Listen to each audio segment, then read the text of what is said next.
In the world of crocodiles, size is everything. And this one is an absolute monster. At 6 meters long, he's the boss of a gang of reptilian killers. The gang takes down and takes apart any animal within their grasp. But everything belongs to the boss. He rules by sheer size and explosive violence. He will maim or kill to keep control. But this year, a young male takes on the brutal hierarchy of the Croc Ganglands.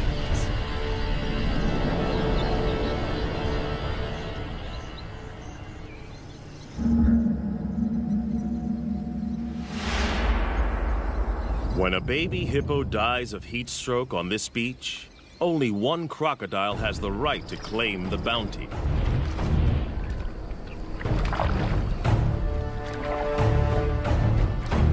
He is the Croc Boss, the godfather of the ganglands. In crocodile hierarchy, size is power. And for many, many years, his 1,000 kilograms has topped the scales. As biggest croc on the beach, all food is his.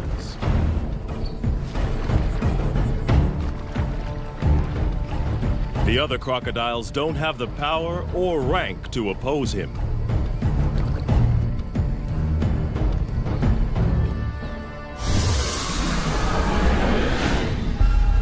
The boss didn't discover this carcass. One of the subdominant males found the prize.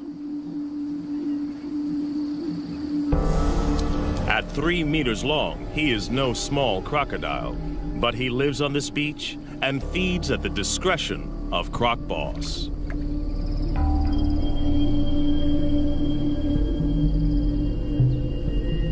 All the smaller crocodiles understand the rules. They only eat if the boss allows it. All along the river, territories work the same. Sections, each as big as 4 Olympic swimming pools, are dominated by a single large crocodile and his gang.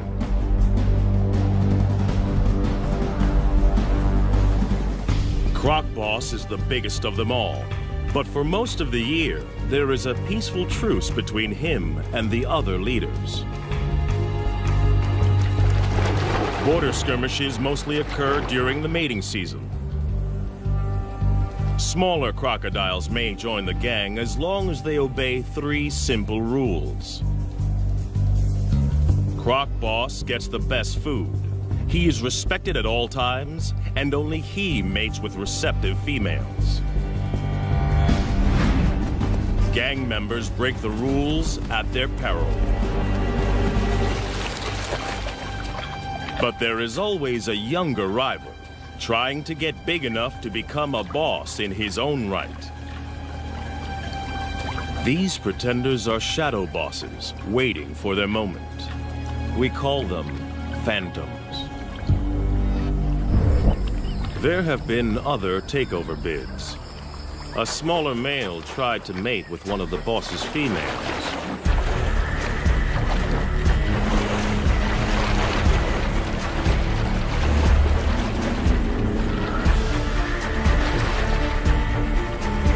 It was a reckless move.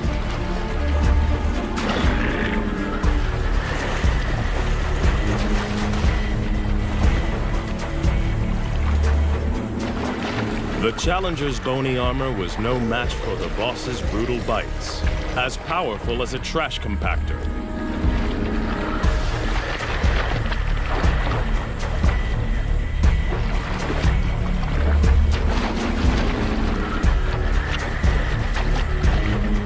Discipline was swift and terminal.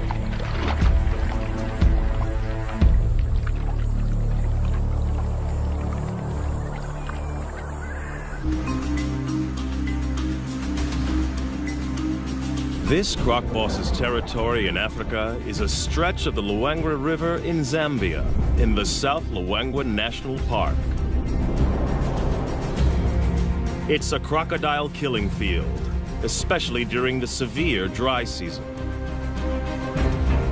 Inland lakes and pools dry up. And the river is the only water for kilometers around. All animals in the area must make long treks here to drink. And in 40-degree heat, many don't make it. The river's a lifeline and a death zone.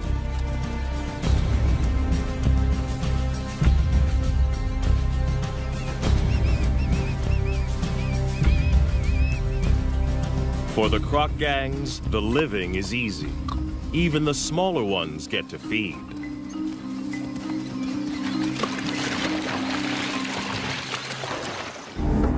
But crocs aren't the only gangs in town. Lions also know the riverbanks are teeming with easy pickings. And they're willing to fight the crocs for food. This puku antelope's caught between a rock and a hard place.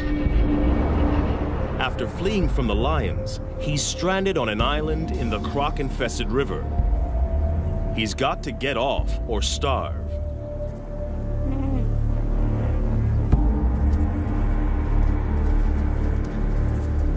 The lions won't swim after their prey. They'll wait for it to make a mistake.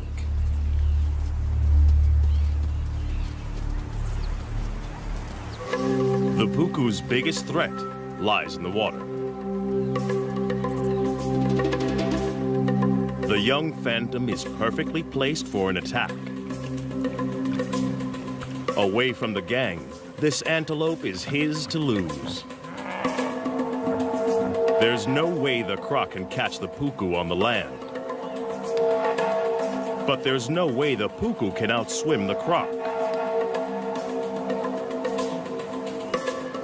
It's like a game of chess with life and death stakes.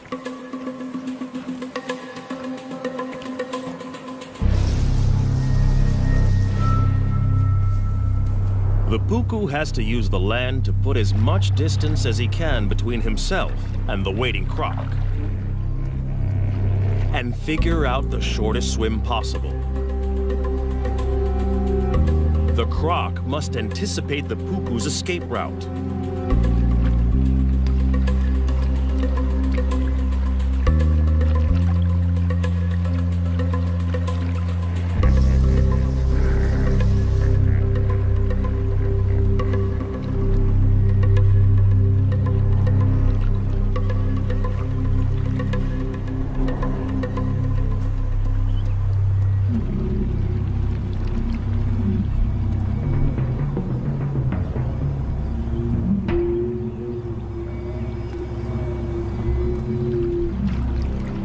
Life boils down to a simple equation of speed versus distance.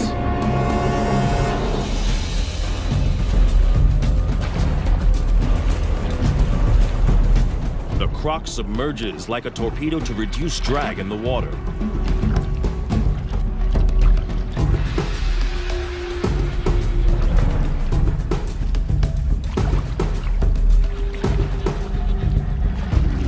But his top speed of 10 kilometers per hour is not fast enough.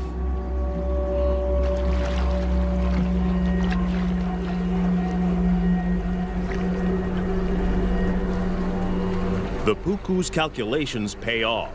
He's foiled two top predators.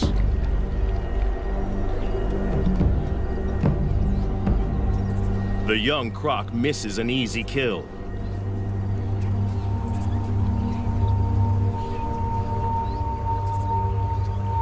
His solo hunting attempt is a failure.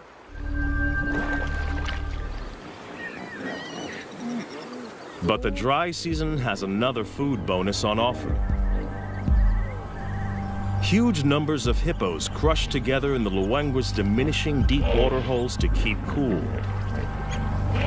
No crocodile, even one as big as Croc Boss, would attack a full-grown hippo.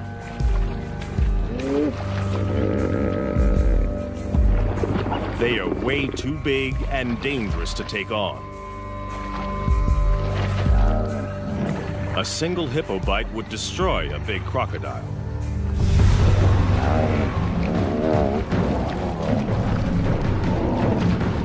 But the crocs don't need to try to kill the hippos.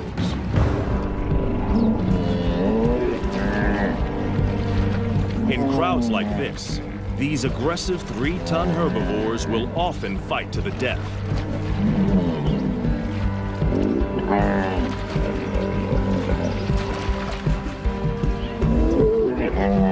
Leaving the croc gangs with a meat bonanza. A hippo carcass is one of the rare occasions when rival gang members join forces. Up to 200 crocs from different factions feed together. In fact, this cooperative frenzy serves a useful purpose. Crocs' jaws don't move from side to side. When the carcass is in water, they need others to pull against to help them rip off hunks of meat. It'll take them less than 2 days to completely demolish a 1-ton hippo.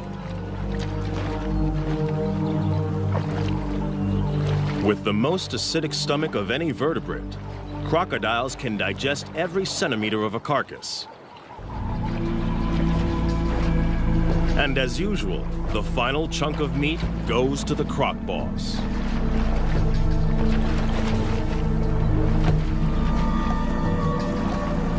No other croc has the power to argue. Cooperation is officially over.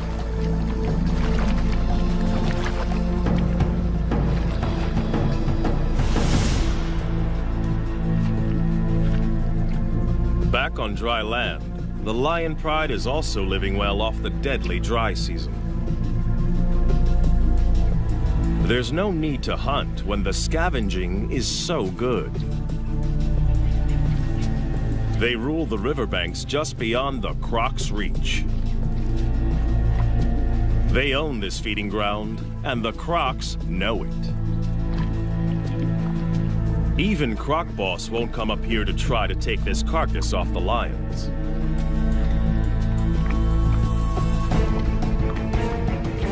But anything that dies closer to the water is in no man's land, and that means war. Lion versus croc.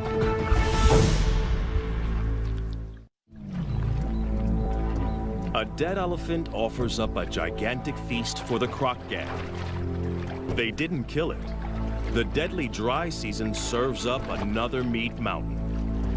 In this brutal time, even elephants are vulnerable. They need massive amounts of water, up to 200 liters a day. If they don't get enough to drink, heat stroke can quickly kill them.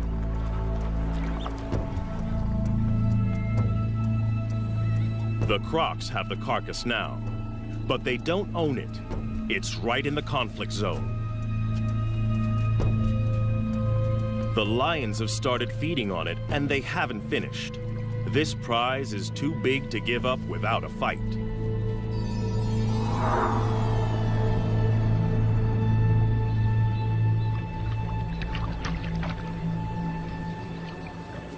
One young male wants more.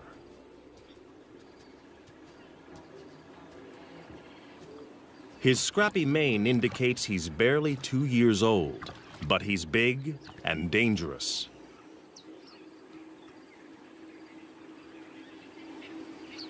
Most of the crocs know to keep their distance.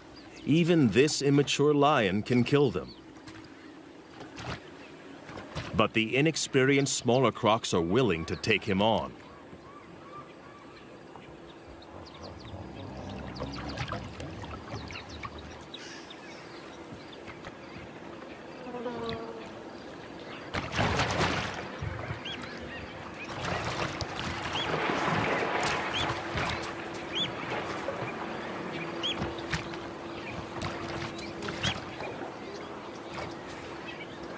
This is not a competition Croc Boss needs to get into.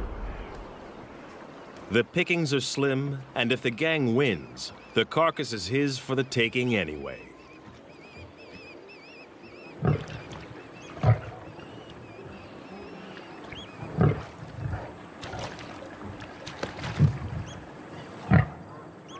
Without backup, the young lion isn't sure of himself.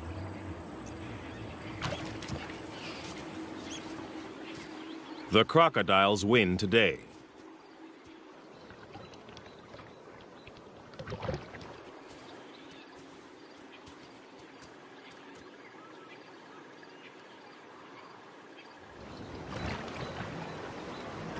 The gang now goes to work as fast as they can. It's a race to rip as much meat as possible from the carcass.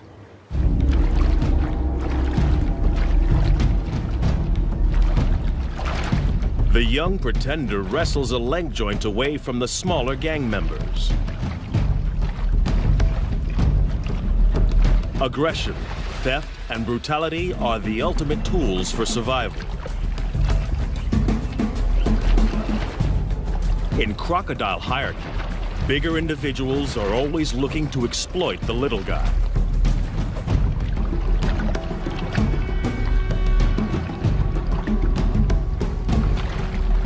The smaller crocs have learned well from the master.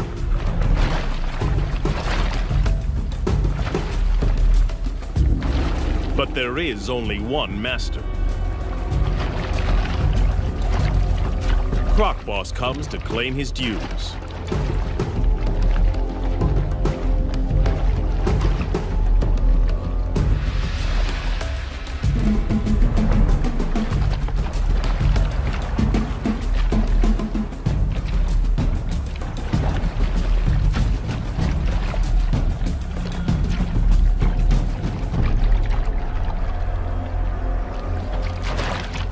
For the smaller crocs, the feeding is over.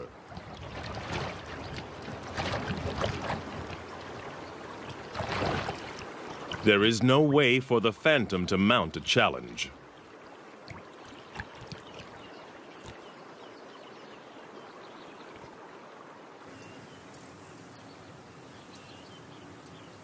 To have any hope of running the gang, he must bulk up. And he can't do that on leftovers from the boss.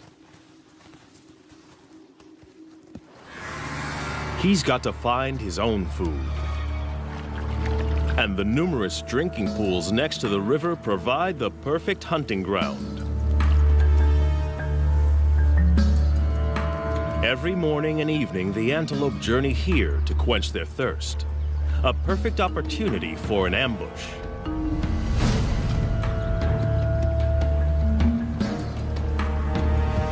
But the impala are on high alert.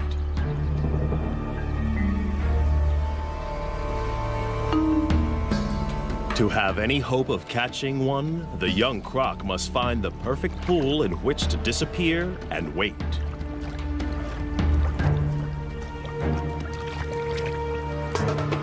The impala are smart to the crocodile's strategy. They try to drink together where there's safety in numbers.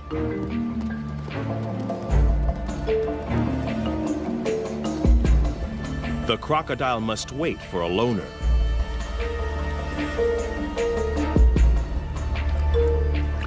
The trap is set.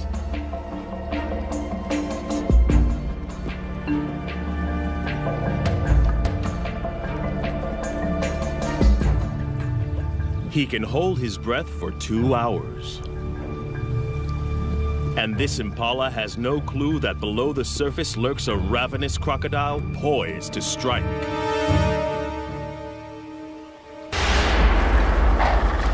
The young croc blows it. Impatience costs him a meal.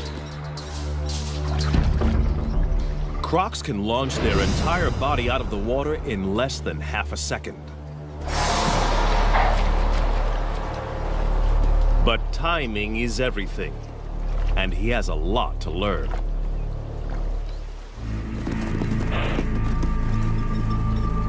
The prey is spooked. The hunt is over. It's a half chance for the lions.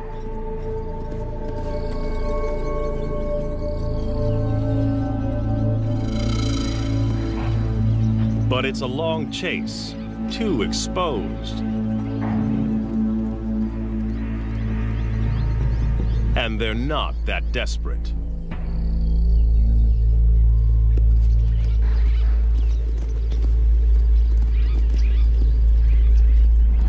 They don't have to try too hard. In the dry season, death is always just around the corner.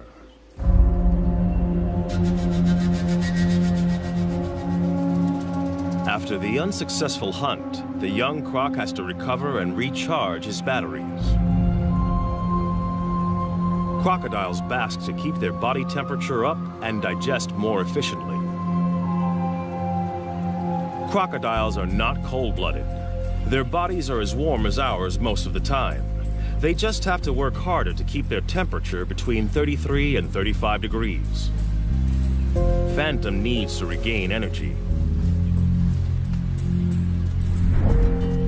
During extreme exertion, crocodiles build up a huge amount of lactic acid. This is toxic and must be eliminated from their systems. The only way is rest. Part of Croc Boss's success is his energy strategy. He lets the smaller gang members exert themselves. They work and he eats.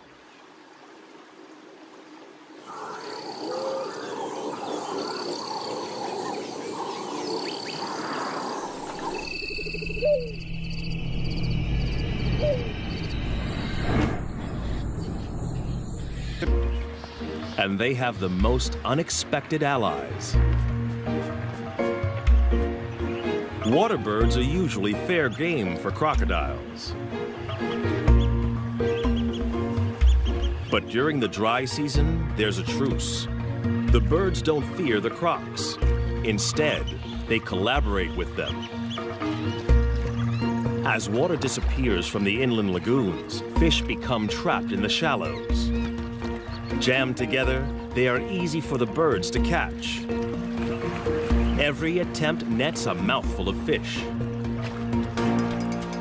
The crocodiles benefit in exactly the same way and work with the birds to corral the fish into ever tighter spaces.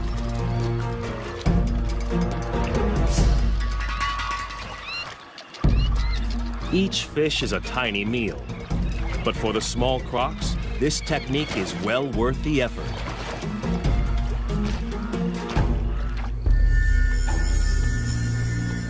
But for a monster like Croc Boss, chasing small fry is a total waste of energy. He'll wait and preserve his energy for bigger game and other activities that are his alone to enjoy.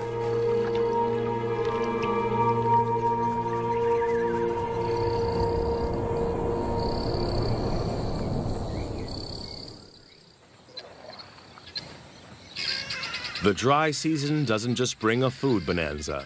There's an even bigger prize, mating. The ritual begins at dawn.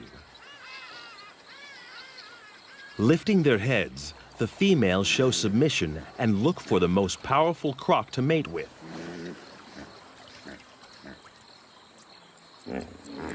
The boss raises his body and literally stands out in the river. It's a visible sign of his status. By rights, all receptive females are his.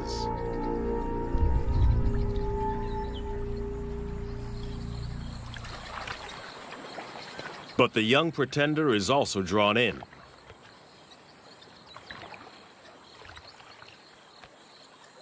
The females secrete a pheromone into the water. It signals they're ready.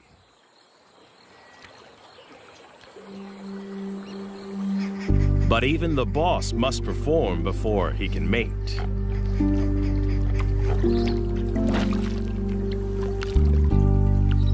It's the only situation he cannot control.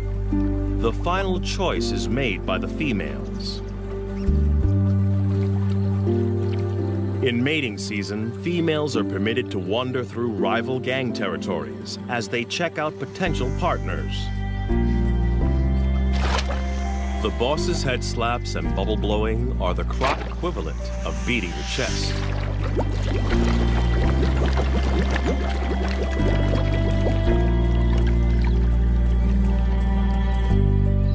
It works.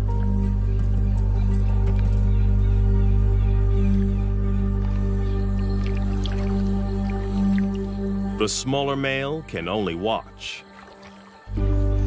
For a one-ton monster, the boss's mating ritual is surprisingly tender.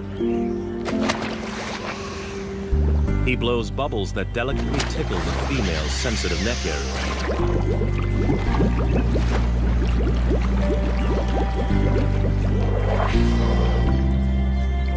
The pair will remain together for up to 1 hour before choosing new partners.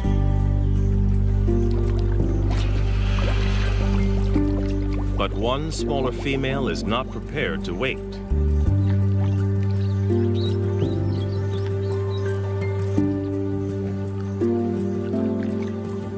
She's interested in the younger rival.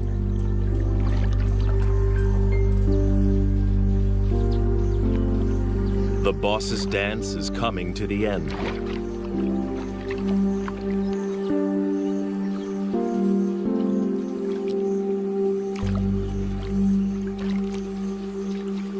The pair submerges for their final act.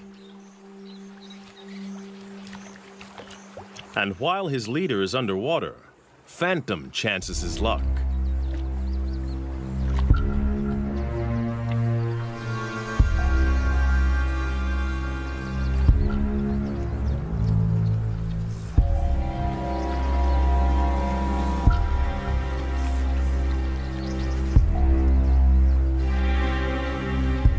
But the boss didn't get where he is by being inattentive.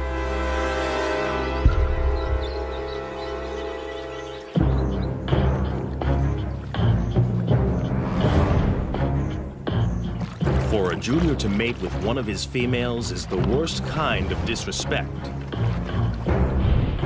He must be punished. Others have been killed for less.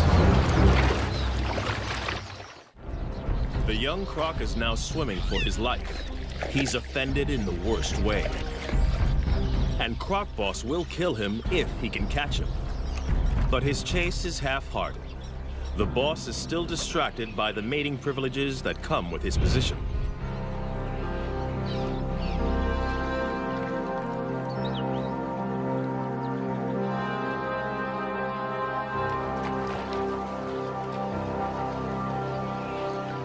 The young pretender gets off with a warning bite.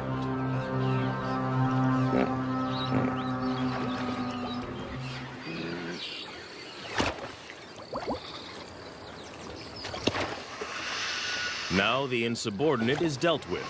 The boss can return to more gentle pursuits.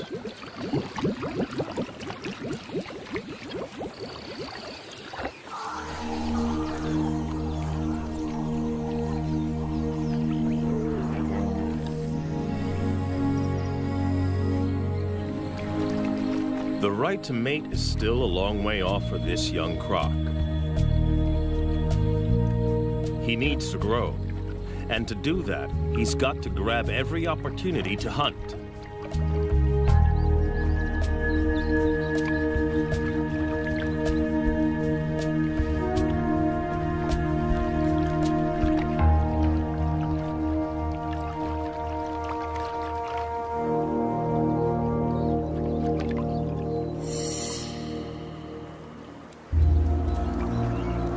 Fortunately, the relentless dry season serves up an endless convoy of thirsty prey. Twice a day, regular as clockwork, impala and wildebeest gather to drink.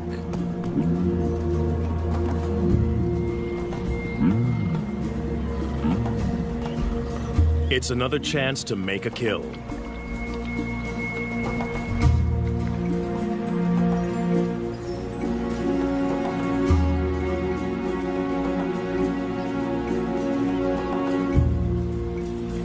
These impala are safe. They know exactly where the danger lurks.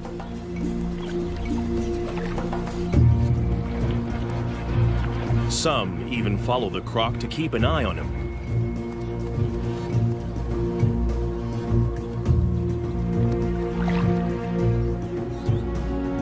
He is searching for the perfect place to spring a trap.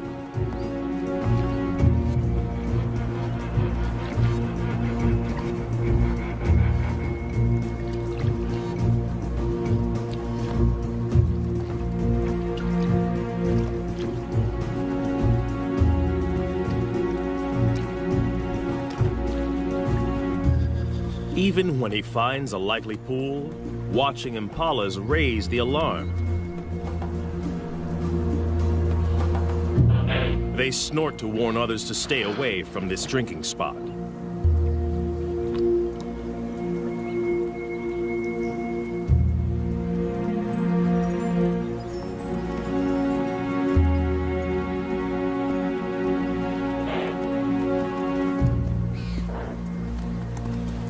But with an unending stream of animals coming to drink, it isn't long before one individual doesn't get the message.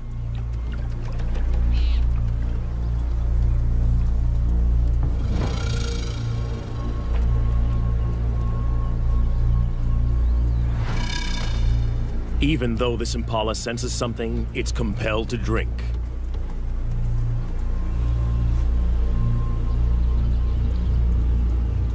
Thirst overrides fear, but it's braced for danger.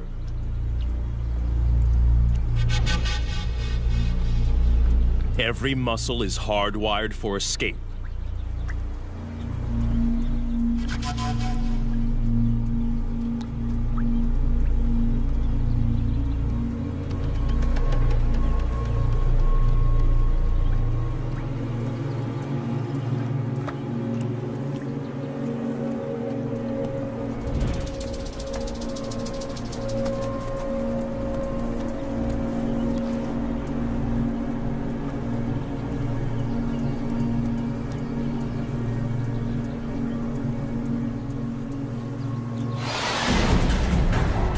Perfect strike.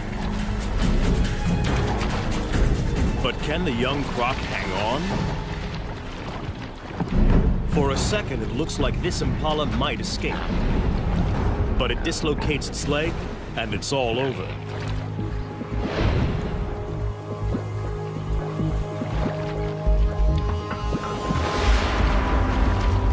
The timing of Phantom's ambush was a tiny bit off.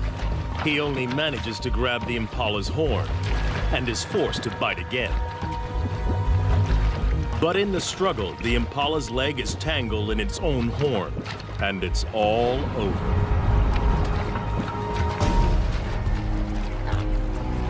It won't be a quick death. He will have to drag his kill into the deeper river to drown it. Ambush hunting is what crocs do best. But timing is everything. Phantom's first attempt was too rushed, and he lost his meal.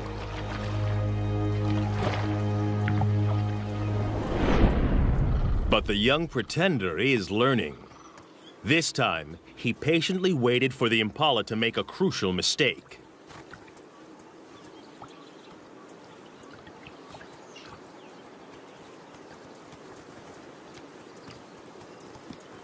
As the ram is joined by the female, he relaxes and drinks for a fraction of a second too long.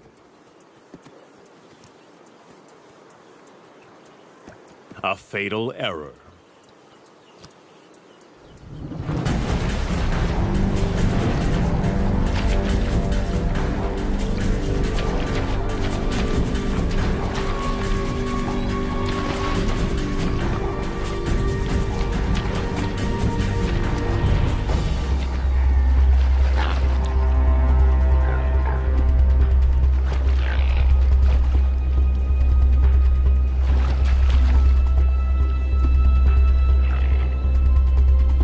But the croc has made a mistake too.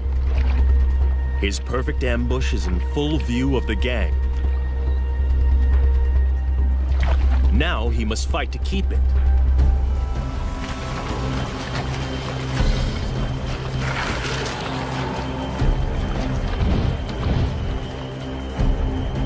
And the croc boss has also seen the takedown. This meal is now his. The young croc has no right to oppose the boss. But he's not going to give it up willingly. He's hungry and stubbornly hangs on. But he hasn't the strength to compete.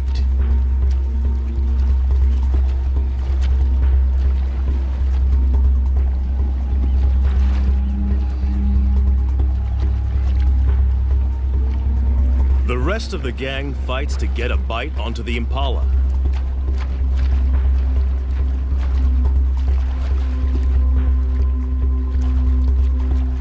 They try to lock on before the boss begins his death roll.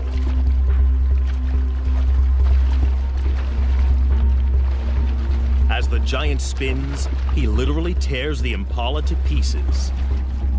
Any of the gang that can hang on may end up with a big chunk of meat. The impala has gone from living animal to meat chunks in a couple of seconds. Some of the gang manages to snag a piece, but not the pretender.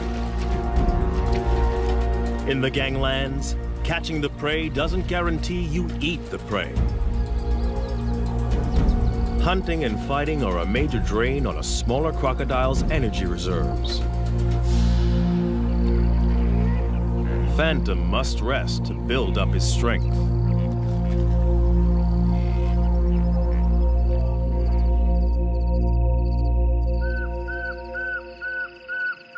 Other animals have no such energy restrictions. Away from the river, the African night hums with activity.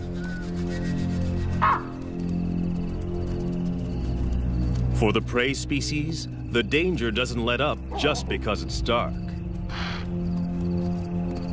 Impala and puku rarely lie down to sleep for more than 10 minutes at a time.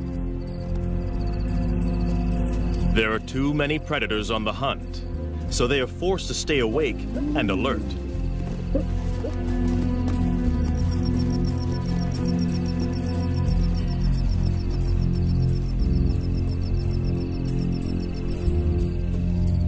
Lions take advantage when the crocodiles can't.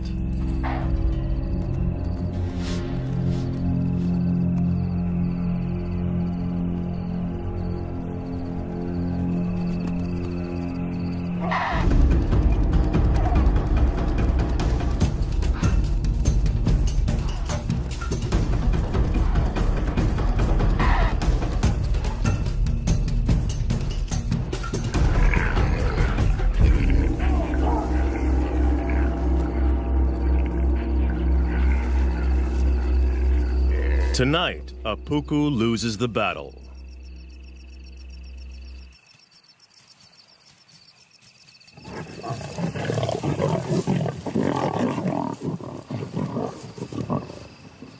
Dry season around the Luangwa River is not a good time to be a herbivore.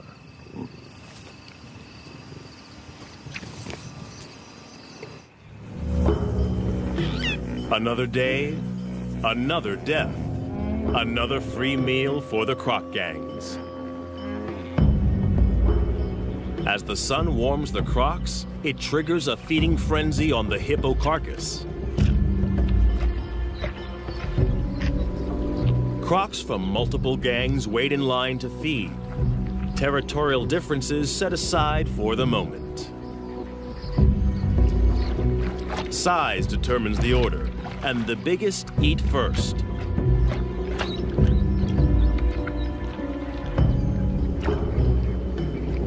The young pretender and the other smaller crocs must wait.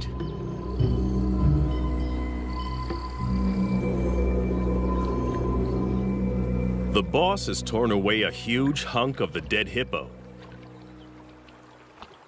And in a strange twist, he is now being harried by a living hippo. One of the few creatures that can kill a big crocodile. In a bizarre scene, the croc boss is being menaced by a huge hippo as it consumes his dead relative. At first glance, this looks like a challenge for food. But hippos are exclusive herbivores.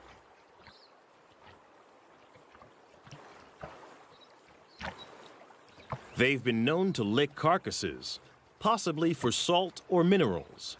But something else seems to be going on here. Perhaps, like elephants, the hippo senses the death of one of its own. But it looks like the hippo is being aggressive.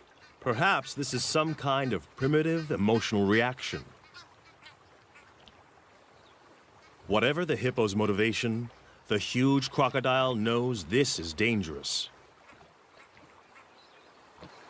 With 50-centimeter-long canines and a bite force 27 times more powerful than a human's, this hippo could easily skewer the huge croc. For the first time in a long time, the boss is being pushed around by a bigger beast.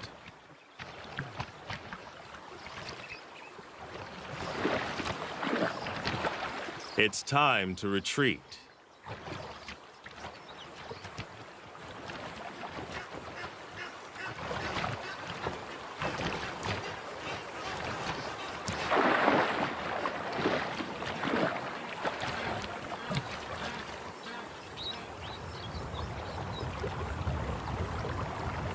Success in a croc gang is all about being a consummate opportunist.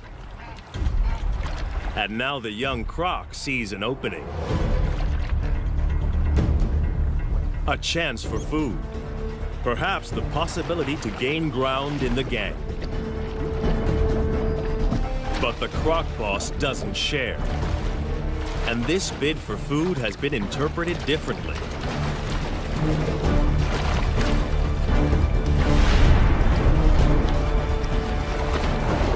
It's now a power struggle.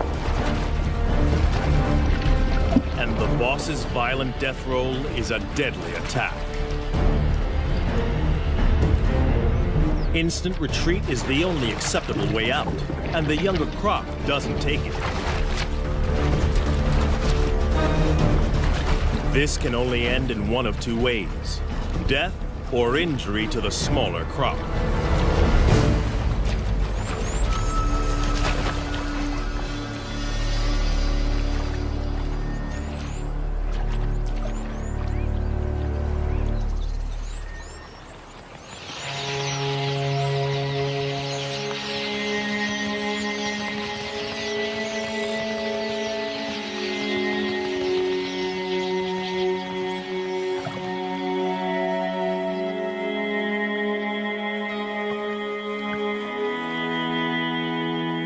He gets off lightly. He is alive. But it's still a disaster.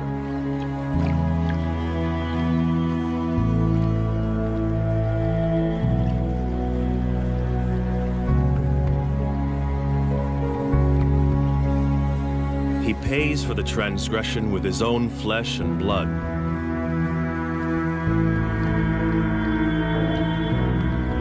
The monster croc ripped his top jaw clean off.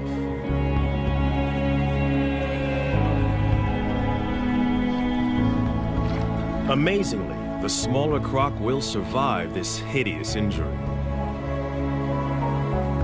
Crocodiles have special antibodies to help them heal from massive wounds. But it will not regrow. He is not just deformed, but terribly handicapped. His journey to the top position is over. From now on, he will be the last in line to feed. The croc boss and every crocodile, small or large, must now be shown subservience by the challenger. Even by nature's own harsh measures, the croc ganglands are a brutal environment, where size and uncompromising violence rule.